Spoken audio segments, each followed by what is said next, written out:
Hello and welcome back to the channel. My name is Anish, and in this video we'll take a look at the brief history of Nazi Germany. The last one ends with Hitler consolidating power, and this one will cover German history to the end of the Second World War. I want to quickly mention that I am going to deal with some uncomfortable topics here, which for some people is even in living memory. They're probably not watching my videos, but I want to navigate these topics correctly.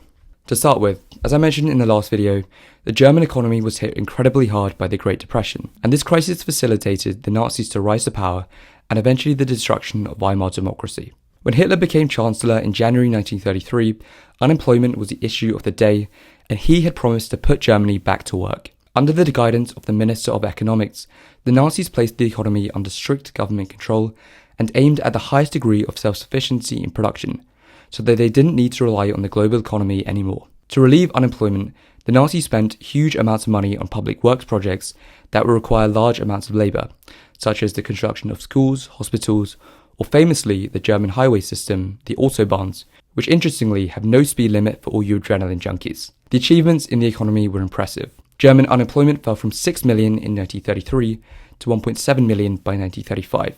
The one thing the Nazis started to spend a lot on though was of course rearmament. By 1938, state expenditure on armaments accounted for 44% of their total spending, which was pretty crazy for what was at that time a peacetime government, and raised a couple of red flags abroad. There was also some major social changes in the period. Hitler defined National Socialism as more of a faith. He once said, "We are not a movement, we are a religion." The infamous Minister of Propaganda, Joseph Goebbels, had the task of controlling forms of media such as the cinema or the press to form a cult of personality around the Führer. Boys were sent to the Hitler Youth, which would prepare them to become future Nazi leaders, whilst girls were sent to the League of German Girls, and women were intended to serve the Reich by raising large numbers of children and tending to the family home rather than working. In fact, women were dismissed from the civil service and forbidden to practice law or medicine.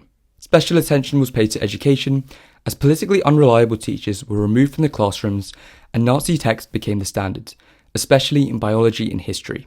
The Nazis championed the idea that history was nothing more than a biological struggle between superior and inferior races. Nazi racial philosophy saw the blonde-haired, blue-eyed Aryan race at the top, and at the bottom they referred to some races as Untermenschen, literally translating to subhuman, such as people who identified as Jewish. Although Europe has a much longer and darker history of anti-Semitism, this period is particularly disturbing, and anti-Semitism played a leading role in Nazi ideology. When the Nazis gained power in 1933, they couldn't outright expel the Jewish community because of their importance to economic recovery. However, they did make it explicitly clear that they were not welcome in Germany. There were the infamous book burnings in which the regime ceremonially burned books which were viewed as subversive to Nazism, such as those written by Jewish or Marxist writers.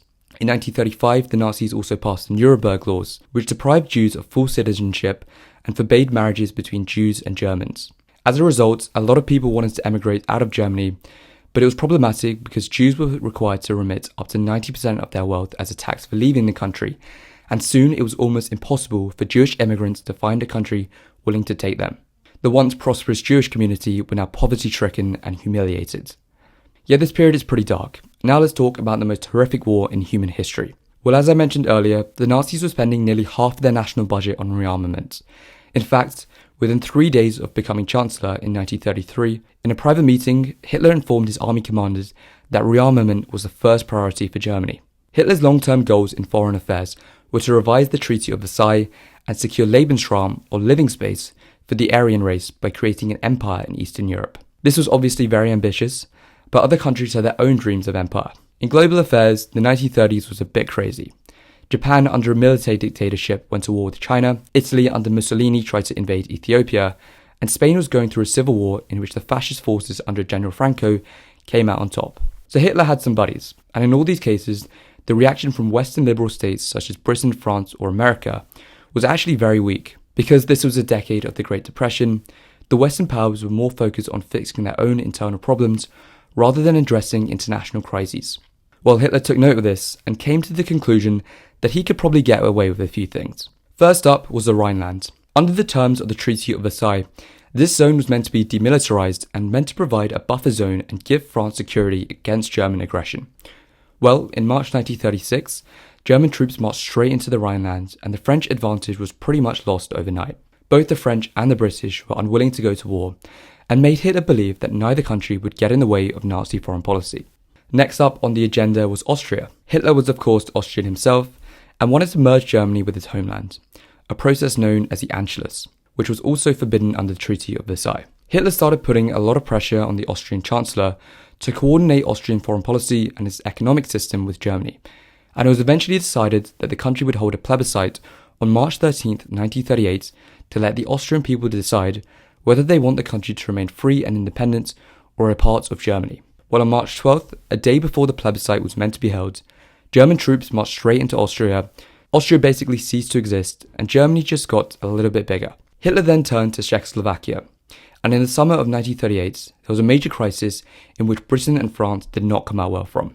Basically, there were about 3.5 million ethnic Germans living in the Sudetenland in Czechoslovakia. Hitler demanded the right for national self-determination for Sudeten Germans as a pretext for intervention in the country. Britain and France agreed to the annexation of Germany, provided Hitler did not go on to attack Czechoslovakia. Hitler basically said, "No, I want the whole country," and things really started to escalate and it looked like war was inevitable. Eventually, everyone agreed to sit down at the table and talk things out at the Munich conference, and this is where we had the whole appeasement of Hitler thing. Hitler got the Sudetenland and promised not to invade Czechoslovakia, and the British Prime Minister Neville Chamberlain came home and said, "We will have peace for our time," which obviously aged horribly. With the Sudetenland gone, Czechoslovakia's economy was in ruins and pretty defenseless. An internal crisis broke out, and in March 1939, German troops entered Prague and the entire country was placed under Nazi occupation, and Britain and France found out that Hitler was a little liar. Then, in the summer of 1939, an agreement was made which shocked the Western world, as Nazi Germany and the Soviet Union signed a non-aggression pact with each other. This was so surprising because these two countries were ideological enemies, and Hitler had been banging on about how much he hated Slavic people and the communists for nearly a decade. For Hitler, it ended the prospect of a war on two fronts like the First World War, and ensured supplies of essential raw materials from the Soviet Union. For Stalin, who personally negotiated the treaty, he saw the incoming war as an opportunity to win back the territories of the old Russian Empire that was lost after the First World War.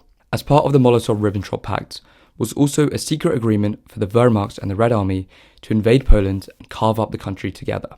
And with that, we're on to the Second World War.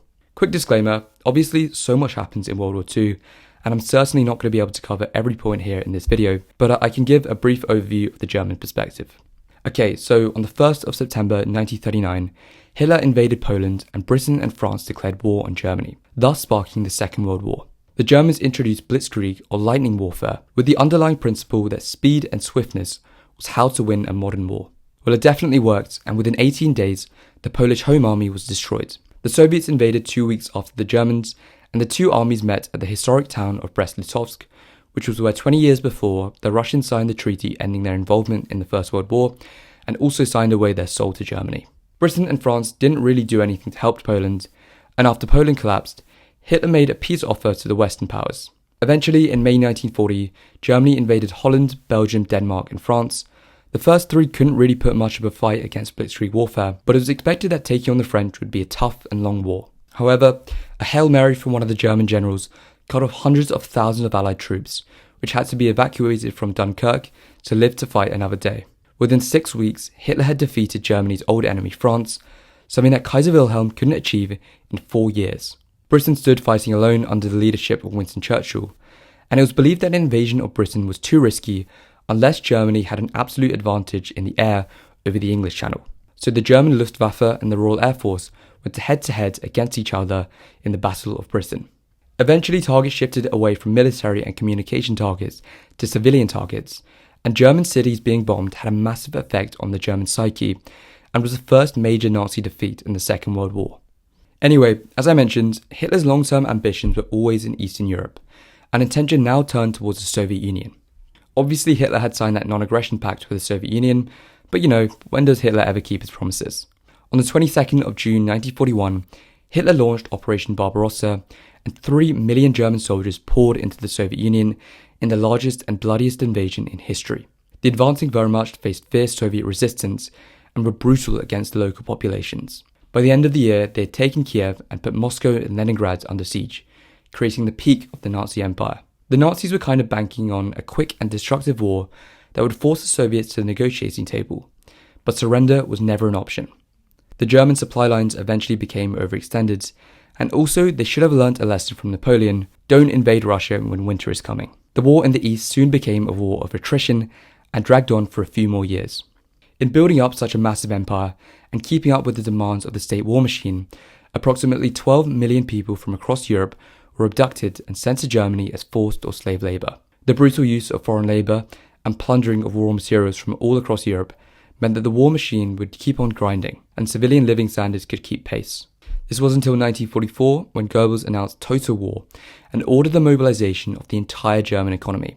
Allied bombings were also becoming more and more intense as the war dragged on. The American Air Force were bombing during the day and the British by the night, and the German public never felt the horror and devastation of war like this before.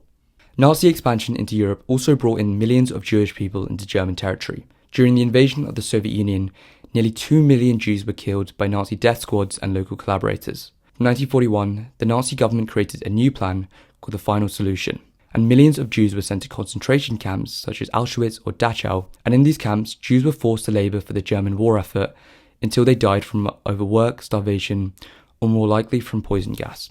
The Nazis went some ways to disguise their operations, and most ordinary Germans had no real knowledge about what was going on in these death camps. In the end, 6 million Jews died from the Holocaust, around 2/3 of Europe's Jewish population, and serves as a symbol of the greatest human evil. As the war continued, the Nazis faced major losses at Moscow, and then later was obsessed with taking Stalingrad. Apparently it was because of the name.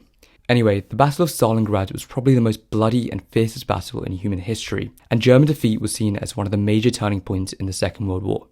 The Nazis were then on the back foot, and over the next 2 years, the Soviets would push them back to Germany. When the Americans and British invaded Normandy in June 1944, the Nazis now faced a war on two fronts as Allied armies closed in on Germany. Even though the war was lost years earlier, the Nazis were prepared to fight on bitterly until the end. The Soviets were the first to get to Germany and were ruthless against the German population. Millions of Germans fled westwards because it was seen that the British and American armies would be less punishing against them. During the Battle of Berlin, with the Russians only a street or two away from Hitler's bunker, the Führer and his family committed suicide on the 30th of April 1945. A few days later, Germany surrendered, marking the end of the Second World War in Europe. The Japanese, of course, were still fighting on, and it wouldn't be until the atomic bombings of Hiroshima and Nagasaki that Japan surrendered and the most bloody war in human history finally came to an end. All in all, it is estimated that over 18 million Germans served in the armed forces in World War II, and 6.5 million military and civilian deaths from the war. Germany was placed under occupation of the victorious powers, and soon Germany would be split into two rival states with diverging ideologies and ways of governing, and ultimately one of the focal points of the Cold War. That's all for this video, and the next one will cover the history of West Germany. If you gained value from this video and learned something new, be sure to subscribe to the channel. And on that note, I'll drop a see you later.